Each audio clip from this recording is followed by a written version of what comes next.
Hey guys, Garrett Exner from Veterans on Duty. We're here with another episode of Beyond the Call. I just sat down with John McGuire, Congressman out of the great state of Virginia, the Commonwealth of Virginia, former Navy SEAL. He's got an amazing story about his rise into the SEALs and his time in Congress. Hope you'll stick around. It's a good episode.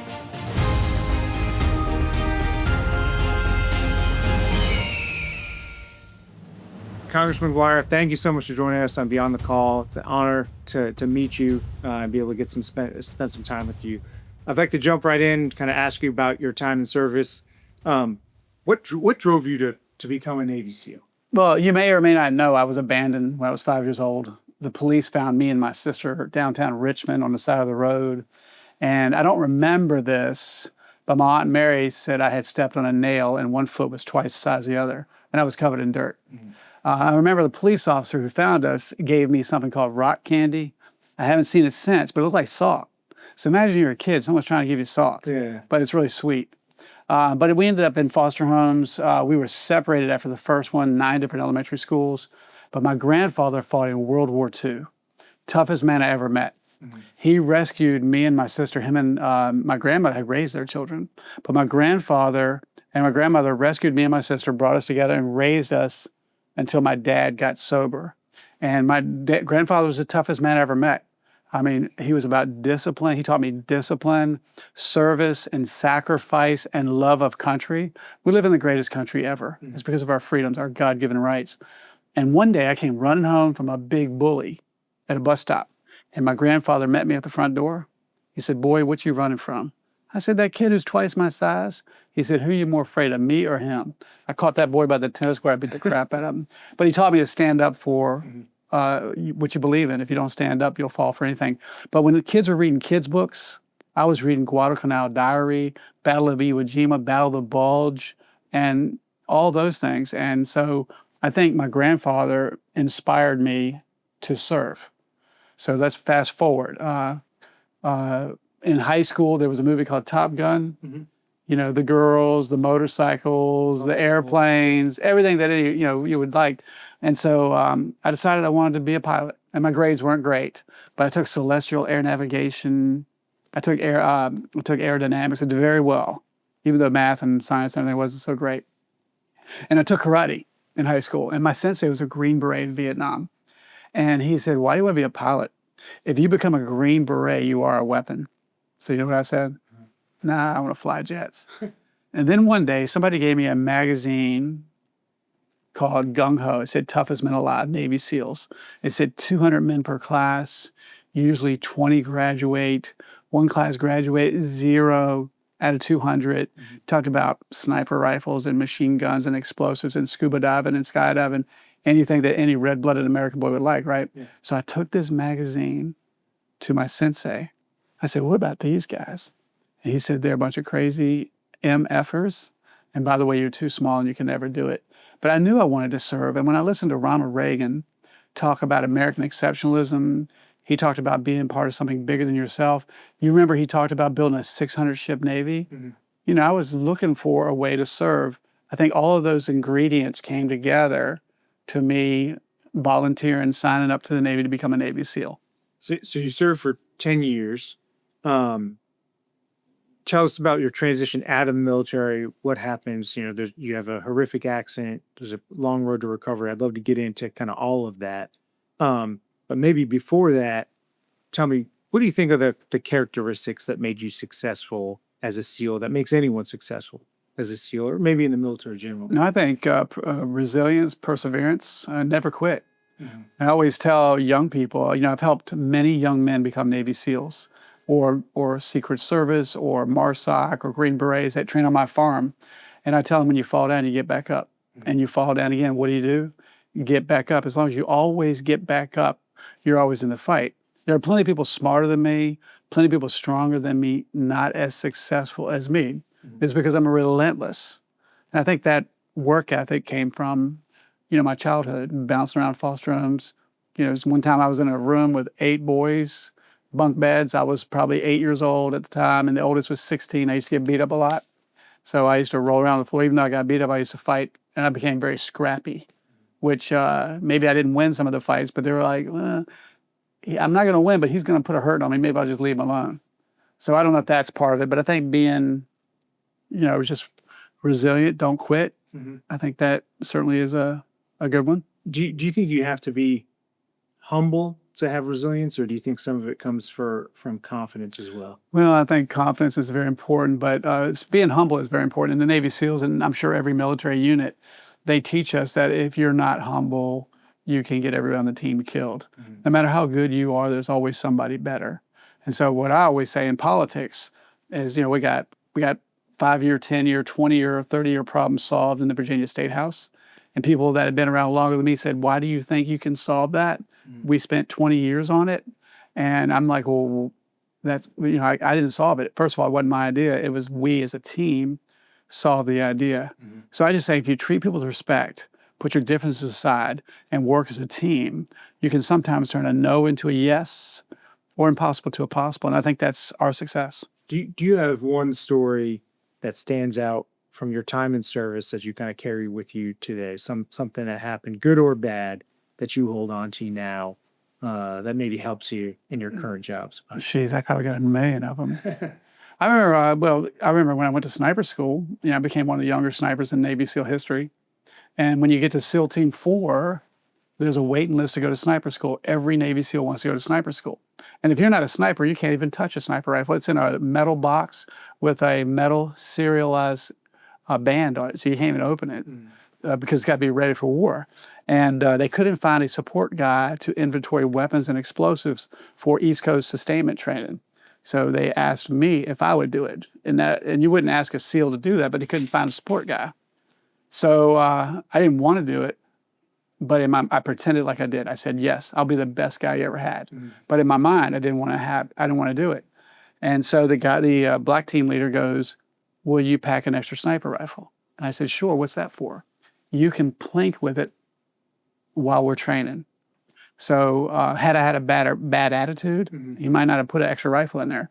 So we're at the 600-yard line at the range. We've got a target about a 3-inch circle, and your weapon's in a case. And this big guy with a big hat is going around telling everybody to put $5 in the hat. It's a big old stack of cash. And he comes up to me, and I was trying to explain that I wasn't a sniper. And he was explaining to me that if you don't put $5 in there, you might regret it. So I was like, you can't win every battle. So I put $5 in the hat. You got 3 minutes to pull the trigger. So on your mark and set, go. And during that 3 minutes, you take your weapon out of the case, straighten out the Harris bipod, remove the bikini cover, put it around the chamber, get eyes on the target, and pull the trigger. I was probably the last one to pull the trigger. And I was getting ready to walk down range after everybody was clear. The line was cold.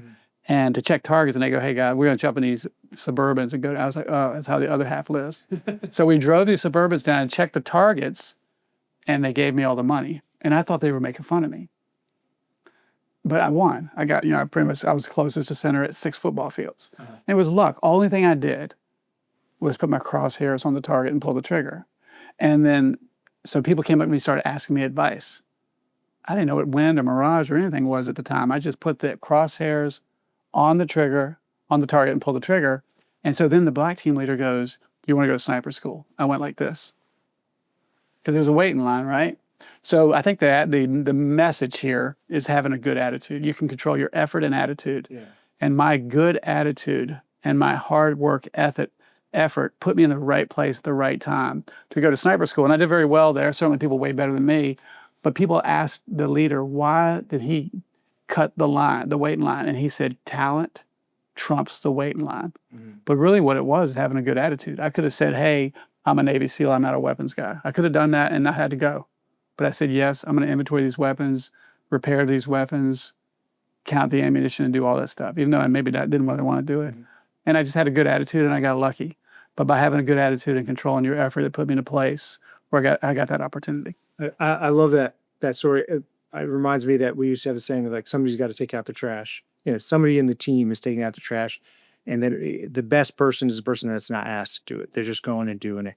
It's a low-level job, but they're just going to do it as they're walking out of the office or walking out of that team room at the end of the day. And that's how you know who the right guys are to have on their team. But it seems like you exemplify that. I'd love to get into your transition out of the military. Why did you leave? What happened? Could you talk us through that time frame? Sure. So I did 10 years. Any one who does 10 years wish they did 20. I was volunteering for everything that happened. I was doing 6, 7, 8 months a year, every year. And again, the men and women today do more in a year than I did in 10 years, but I volunteered for everything. I thought I was serving our country, saving the world. Gone 11 months in 95. Came home one time. My little girl, Ariel, who's a professional fighter with a world title belt, she didn't know who I was. And so you can imagine the ops tempo you guys have had lately, even more than what I had. And so that was part of it. And also, I'm divorced. I'm remarried. My ex-wife said, I'll see you in 3 years. And I was like, wait a minute, I'm saving the world. What's wrong? Yeah. But it's kind of hard to have a relationship when you're never home. Absolutely. And so I thought I'd get out and fix it. And had I known it wouldn't fix, I probably wouldn't have got out. But I gave it a shot. But I got a chance to put my kids on a school bus, which a lot of veterans don't have. That's why, as a member of the Virginia state legislature and now a member of Congress, I do everything I can to support our men and women in our military, because some people risk their time and some people risk their money, but our men and women in our military risk their life or give their life, and they sacrifice all that time away from their families. And so I know firsthand from my experience. And so I think that was a big reason why I got out. I thought I'd get out and try to fix all that. Do you think now, you mentioned a little bit of this, we're asking too much of our SOF operators. We've asked them during the Civil War and Terror to do too much and be all things in all places. Do you think we've gotten too much? Are we getting back to a sense of normalcy with our operators, or is it still that tempo? Well, it's easy for me on the outside to say that. I'm not on the inside anymore, but it appears that way for sure. And so we've got to, obviously it's very expensive to train our special ops guys. Anyone in the military, so I have greatest respect for. But obviously the guys that are the tip of the spear are constantly being used because there aren't that many of us. And so I think we need to take that into consideration. What do you think is the biggest threat that we're facing right now? What, if we have to prioritize in any way, how do you rack and stack the threats that you see? Well, it depends on what you mean. Do you mean as a nation? As in, let's say, external threats. I'd love to ask you more about internal threats. External threats in the nation, I think certainly our national debt is a whole lot of problems, right? Because one of the ways that we defeated Russia or the Soviet Union during the Cold Wars, we made decisions where they went bankrupt, right? And they fell apart. So our national debt, we spend more. You cannot spend more money per month than you bring in. You would be out on the street if you ran your house that way. You'd be out of business if you ran your business that way. So our national debt, we have got to get that under control. Now, this administration, President Trump, and all of us are working hard to do that. We just passed the working family tax cut, the big, beautiful bill that basically put jet fuel in our economy, and it's bringing trillions of dollars into our economy. You can see gas prices are already going down, and we've got factories and manufacturing jobs all over the country that are coming back, but it takes a while to turn a ship. So we're trying to grow our way out of this debt, but I think that's pretty big. But I think another one is certainly China. China, their CCP believes that everything can and should be used as a weapon. You probably saw on our ports on the East Coast and West Coast, they had chips in the cranes where they could shut off our cranes. I think there's probably a lot of things that aren't public knowledge, but that's public knowledge. I went down to the southern border when I first got elected and talked to Tom Homan, Border Patrol agents, the 10th Mountain Division General, and everyone I could meet. And what I found out is through backdoor channels, the CCP is funding our border invasion to overwhelm our resources. They're taking advantage of our good nature, and they're taking advantage of our laws. And I'll give you some examples. If you have a school or a police station or a hospital and they can handle 100 people, but I bring you 1 million, you're overwhelmed. So they've overwhelmed our resources. Also, this fentanyl. If Xi Jinping said today, no more fentanyl, there'd be no more fentanyl. I've knocked on 6 doors in my district where a mother cried with me on the front porch where their 18, 19, 20-year-old son or daughter is dead. More people die every year from fentanyl overdose in our country than died in the Vietnam War. And between 2020 and 2024, more people died in America from fentanyl overdose than died in World War II. And so, I could go on and on and on. And you look at TikTok. I've never opened TikTok. I don't know how to log into it, but I know a lot of people do. But apparently, if you do TikTok in China, it shuts off at 8 p.m. so they get a good night's sleep, and it's advanced engineering equations. If you do TikTok in America, again, I haven't done TikTok, but this is what I'm hearing from everybody, is it's a bunch of people running around half-dressed and stuff that has nothing to do with intelligence. Eating Tide Pods. So if it looks like a duck's quacks like a duck, swims like a duck, it might be a duck. And so I think China is certainly a real threat. And of course, Russia and Iran and North Korea. Mm-hmm. The fentanyl thing is huge right now. Obviously, this administration is doing everything it can to stop the flow of illicit substances in the country, illegal immigration in the country. How do you view kind of repositioning of forces down to attack this threat in our own hemisphere, trying to basically get our adversaries off our back in our own hemisphere? Well, you have to have deterrence. Mm-hmm. And I think there's a few less cartel boats out there, wouldn't you say? Yeah. By the way, did you know that China has 17,000 fishing boats around in our hemisphere? But they're basically delivering this fentanyl to the cartels. Mm-hmm. It's coming across the border and it's poisoning the American people. I call it Chinese chemical warfare. Mm-hmm. And I've knocked on mansions, big giant houses where the family says, we're moving to South Carolina. And I go, why are you moving to South Carolina? They would say, because we're tired of being known as the family on the corner that lost our son to fentanyl. Mm-hmm. And then when I knock on the next door, they go, oh yeah, did you know they lost their son? So they really are known as that. But I've also knocked on a trailer court where a big, strong man who doesn't talk too much started crying. And all he could say was, my boy. I found out, even though the guy he works hard, doesn't have a lot of money, his son also died from fentanyl overdose. Mm-hmm. And apparently, I've had some families say that my kid never did drugs or smoked cigarettes. They went to a party, tried marijuana maybe or something for the first time, mm-hmm. and they died. Mm-hmm. Now, one thing I did in the General Assembly, and I'm going to continue that work in Congress, is I had a teacher come up to me, and she said, it is illegal in Virginia for school nurses to store or administer Narcan or naloxone. So my first thought was, well, we don't do drugs at school. We don't need that. Mm-hmm. So I asked 5 sheriffs or police officers, and he said, yeah, we definitely need it. So we passed that bill. And of all the bills I've passed, almost every month or so, I hear about a little girl or a little boy's life is saved. If you remember a couple of years ago in Loudoun County, 7 boys overdosed on fentanyl because we had that training in all the schools, elementary, middle, and high school. And because we put Narcan and naloxone in every elementary, middle, and high school, it saved those 7 boys' lives. Mm-hmm. Sometimes you pass a bill and you don't hear much about it. Sadly, we have to pass a bill like that. But it's a real problem. We have an overdose epidemic in our country. One of the things I love that Youngkin did during his administration in Virginia was forcing schools to notify all parents when there's an overdose in the school. This kind of brought the problem that you're describing out to everybody, because it used to be, there's an overdose, the school wants to keep it quiet, nobody wants to hear about it. Now the whole community is going to know, and I think that's good. I know there's some efforts to roll that back. I hope that you'll join the rest of the Virginians, the right-minded Virginians, in making sure that we don't do that. Yeah, Governor Youngkin's done a great job. We're gonna miss him. Yeah, so much, and it hasn't even happened yet. I got to ask. In Congress, what do you see as your role in addressing some of these threats from these adversaries, whether it's China, fentanyl, cartels? Where do you see kind of the big ticket items that you can tackle right here in Congress? Well, certainly as a veteran of any committee I could be on, I can make an argument why I'd want to be on every committee, mm-hmm. but you can't. And so by the grace of God, by everything else, we're on the Armed Services Committee. I'm a very limited government person. I have many limited government awards in the State House. But if we should do anything, it should keep the American people safe at home and abroad. Whether you're wealthy or not, you should know that you are important and we are going to keep you safe. And that's for law enforcement, public safety. You should be able to walk down any street in America with your little girl, little boy, and be safe. And the same thing goes that's why we have to have a military law enforcement. Well, when I went down to the southern border, I looked at the plan from San Diego all through Texas. And what I saw was, in some regards, to the plan, reactive. Whereas as a military guy, you would understand you'd rather be proactive. Mm-hmm. And you'd rather engage the enemy 30 miles away, not when they're over your head. Mm-hmm. So I came up with a suggestion to Speaker Mike Johnson. We set up a skiff. We talked about it. Next thing you know, I'm this close to President Trump and his team. And they're asking me a whole bunch of questions. And I went home and told my wife, I don't know what just happened. That was pretty cool. 2 days later, President Trump endorsed me. I'm the first Republican he endorsed in the whole country, I think, based on, obviously, that discussion. Mm.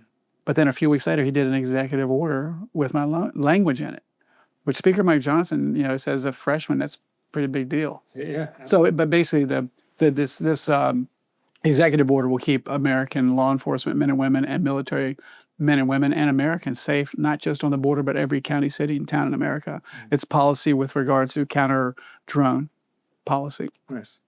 I'd love to ask, about, I mentioned it earlier. You had a horrific accident. You broke your neck at one point, and you had a long recovery to get better. But it sounds like from the business that you started out of that you learned a lot, not just in the SEALs in your time in the SEALs, but you're learning a lot on how to kind of overcome obstacles. So I think it sounds like you're doing here in Congress. Can you tell us about the accident and your recovery? How you made it all work? How you fought? Sure. Well, grace of God, I have a second chance. But I used to do 20 one-finger pull-ups like this. I would train with a 25-pound weight vest. I was always doing pull-ups, push-ups, sit-ups. I was undefeated on my obstacle course, the SEAL obstacle course on the East Coast. A pretty strong guy. Certainly guys that would swim faster than me, run faster than me, lift more weights than me, but that was my thing. In fact, they would put dive weights on me to weight me down, and I'd still win. And I think that it was technique, really. I think it was technique. But then I was doing a backflip on a trampoline. And not to be a complainer, many men and women have it way worse than me. But I landed on my neck and C4 broke and stabbed my spinal cord. Completely paralyzed. Almost makes me throw up to tell you this. I remember I was on my back and my arm was spinning out of control and just stopped. So I'm laying on my back, completely paralyzed. Probably took 5 minutes for the ambulance to get there. Who knows? But I felt like everyone I'd ever met flashed through my mind. I felt this guilt that I had let them down. So they get me to the hospital. They tell my wife, Mr. McGuire will not make it through the night. If he does, he'll never use arms and legs again. I had a machine to breathe. I had all these, IVs and everything in me. And this woman next to me screamed, and they're like, that woman just died. ICU is pretty rough. But the whole time this was going on, and they put a pen in my hand, squeezed it, signed away my house, my business. I wanted to punch them, but I couldn't move. I never felt stronger. That's the crazy thing about it. I was like, I'm gonna be all right in a couple weeks. But I think God was carrying me. I think God gave me a second chance. And I was in a wheelchair, and it took me about a year to walk. I had a belt when I left the hospital because I couldn't even scratch. I couldn't move my arms. When I did get arm use, I couldn't even scratch my head. Like legs were just collapsing.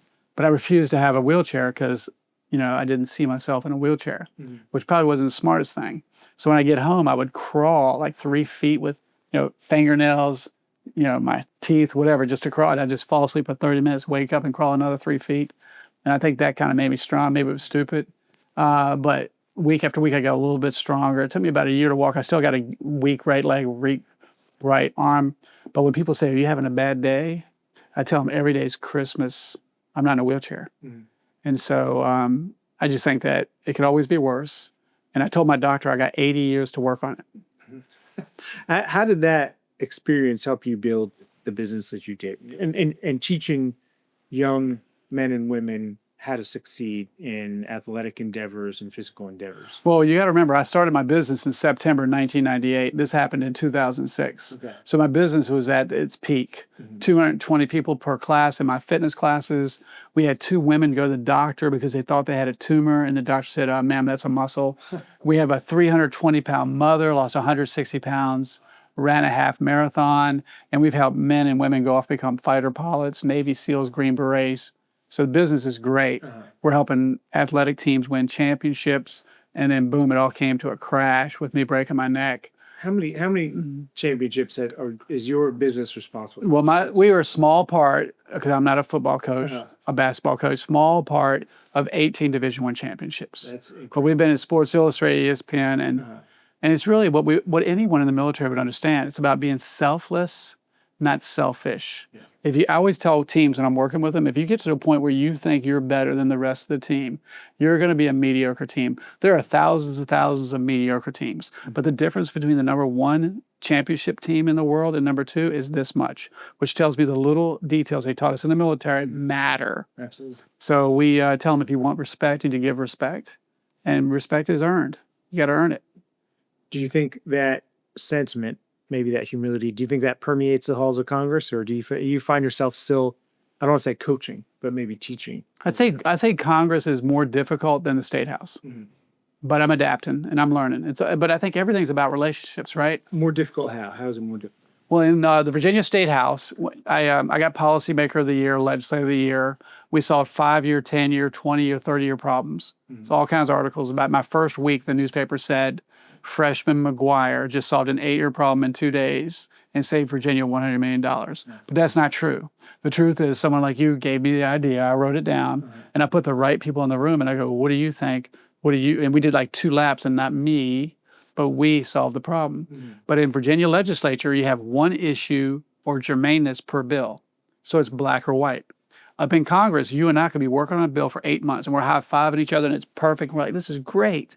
And someone has nothing to do with it, can attach an amendment to it. And you and I are like, we got to vote no on our own bill that we worked on for 8 months. So it's a little more difficult. It's complicated. But I think the key to military, business, family, Congress is building relationships. And so every year in the General Assembly, I was able to pass bills with every Democrat, every Republican voting yes. Last year in the state Senate, I had 2 bills that every Republican said, you'll never pass these 2 bills. One of them was a pro-life bill. But because I had built those relationships, we passed both of those bills with every Democrat, every Republican voting yes. And so I'm working on across the aisle relationships, but I think it needs to be clear to your audience is that you don't have to compromise your principles. I was able to pass these bills, but still get the highest award for conservatism in Virginia, conservative excellence, often, because you can stand strong on principle, but find common ground. Why do you think it's harder to build those relationships here in Founders? Well, we're very polarized. We're very divided as a nation right now. And it seems like the left believes that words are violence, and therefore they can use violence. I mean, you look at Charlie Kirk, and you look at some of the other examples, and President Trump. I mean, I just heard a story about a woman who's got a pair of sandals, and when she walks, it leaves an imprint of "F you, Trump" on them. I mean, I think Trump derangement syndrome might be a thing. What do you think? So we're very divided right now, but despite all of that, we have achieved a lot. We've achieved a lot. I mean, the working family tax cut, codified 28 Trump executive orders. All over my district and all over America, Republicans say, well, executive orders are no good, they're temporary. But Trump codified 28. And did you know that? I didn't know. Most people don't know that. I can send you a link to all 28 of them if you want to know what they are. Yes. I would imagine that in a 4-year term of a president, they might pass 14 bills. Yeah. But he literally got 28 early, because we're not even a year in yet. We're almost a year. And then the National Defense Authorization Act codifies 50 more. So he's moving really fast to turn this ship, but it takes a while. And I think that's a big part. There's a lot of motivation for the shutdown, but I think that's part of it too. Like, we got to stop this guy. He is having a lot of success. I think there was a moment where I think a lot of Americans like myself felt like we were in not to use this term lightly, but a turning point in America. We had changed over and we're saying, hey, we're not doing this craziness anymore. We're going to start going back to common sense. And there seems to be some anxiety right now. You know, are we winning? Maybe that's the question I have for you. Are we winning right now? Are the things getting done? Are we going to continue winning? We can continue to return to common sense in America. Yeah, well, that's the goal, and that's what we're working on. But the problem with the American people, and I love everybody. I tell people, if you voted for me, I love you. If you didn't vote for me, I love you. But the problem is people get comfortable. They get complacent. Oh, we got President Trump in. We don't have to do anything anymore. And then they don't get involved in local, state, and even the midterms. But they got to stay engaged. Yeah, sure. We are making a lot of progress, but we're not out of the woods. That feeling you talk about, I had that feeling too. I feel like the train was not at the cliff. We were over the cliff, and by the grace of God, we got pulled back. But we can still go over the cliff. Like, we got to stay vigilant. And everybody's got to get involved. And so in Virginia, we just had a terrible election a couple of weeks ago. And the Democrats, it was almost like they were using Republican talking points about lowering the cost of living, supporting our military, all the things Republicans do. And they are willing to lie, cheat, steal, do whatever it takes to win. I've seen their priorities for the Senate in the next year, and it is grim. It is. Sense. Yeah, it is. There's a war on common sense. But so we've got to stay vigilant. We got to lock arms, and we got to call, text, email our friends and get them out to vote. The midterms are coming up, and we need all hands on deck. Last question before I ask you about some of these coins on here. It sounds like your faith dictates a lot for you in your life, in your job. How does your faith strengthen you here in the halls of Congress and make sure that you're driving in the right path, seeking truth and light in everything you do? As your faith kind of guide? Well, I'm glad you asked that. Actually, our country was founded in the church. It was like we actually became a beacon of hope for the world. Right before the United States, your rights came from man. a monarch or a dictator could be taken away. But our founding fathers understood that you're born with your inalienable rights. My wife is my best friend. She's my favorite artist. And she made this painting for me up here. And it says, God first, this seat belongs to the people, and stay humble. These are my priorities when I come to work every day. And I'm human, I can get off track. This gets me back on track. And maybe when you come visit me, you see that and it gets you on track. Yeah. But when I was in my first foster home, some had religion, some didn't. It's why we have to educate our children in the church. I remember Sunday school lessons from time all the way back to foster homes that carried me through the most difficult times as a veteran, as a Navy SEAL, carried me through breaking my neck, and carried me through the halls of Congress. So I just know, all the glory goes to God, and I wouldn't be here, right? I mean, by the grace of God. I mean, I don't gamble. I've never tasted alcohol. I've never tried cigarettes or drugs, but I tell people, don't worry, I got plenty of other problems, like 29 broken bones. But you know what that means? I've had more fun than you, or maybe I ain't that smart. But I think by the grace of God, I'm here. They said I had a 1% chance of winning my primary for Congress. And through God, all things are possible, and here we are. Yeah, absolutely. All right, so I got to ask you, we normally end episodes by asking about a challenge coin, a story that goes with it. You've got several out here, so I'm going to give you some time to talk me through. Sure. Which one you want to choose and dive into first, and tell me about a challenge coin that has some meaning to you. Sure. Well, there's a whole bunch here. I call this our gold bullion here in Congress. But, military guys, we love to give challenge coins. So ton of Navy SEALs, Rangers, Green Berets, and everybody else has come by and given me their coin. I guess one is, I had one of your staff ask me about the Predator coin, the International Crimes Against Children, ICAC. This is their coin, and they are basically protect children. And, I'm a big supporter of that. My sister-in-law actually works for Tim Tebow, and he's big. And I know a lot of Navy SEALs and other special ops guys have taken their skill sets in hunting terrorists to now going after child predators. Absolutely. So to see the Predator coin, I think that's kind of a cool coin. Great. Nice. Let's see, what's another one?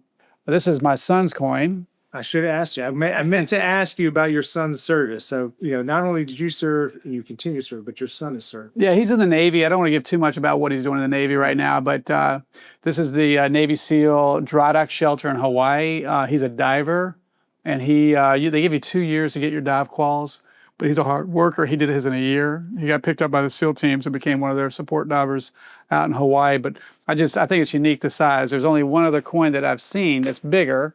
And of course, that's our Commander-in-Chief, President Trump. And I was at the White House in the Oval Office, and he gave me this coin. And that's very special to me because I'm a big Trump supporter.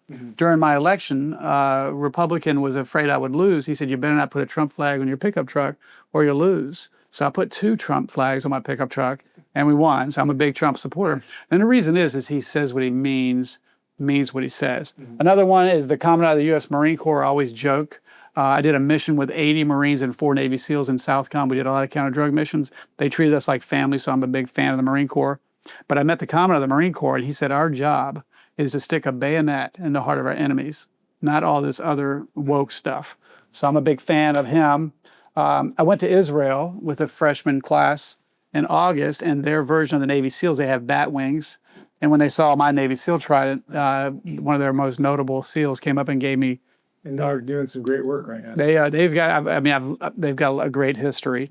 And in my district, the National Ground Intelligence Center, NGIC, is basically the hub for Navy intelligence right there in Charlottesville, Virginia. I had no idea that was. And what's amazing to me is I'm 57 years old. I've been out of the game.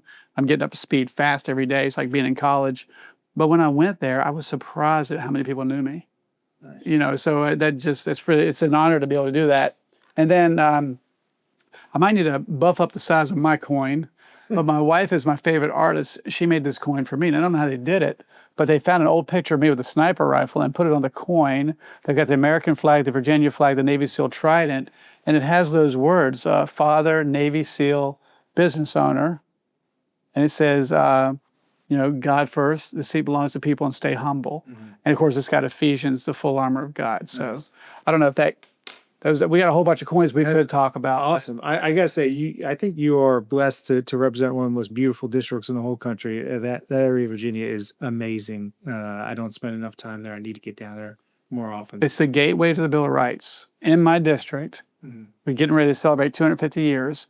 Thomas Jefferson, Patrick Henry, James Monroe, James Madison. Everywhere you go, there's history. Yeah, it is really the seat of liberty right here in Virginia. So, thank you so much. We also have our coin that we got to add to your collection here. So here's the Beyond the Call Veterans on Duty coin. Thank you so much for joining us today, Congressman. It's been awesome chatting with you, and keep up the fight for the American people. Well, it's an honor to serve. Thank you for what you're continuing to do to get the message out. And any prayers or advice, appreciate it. I'm a very confident man. I say, if you don't think so, you don't know me. But I'm smart enough to know that you know things I don't know, and you've done things I haven't done. Well, thank you. I definitely keep you in my prayers, my family's prayers. I just hope you keep winning. Thank you. Thank you for your service. Hey, thank you.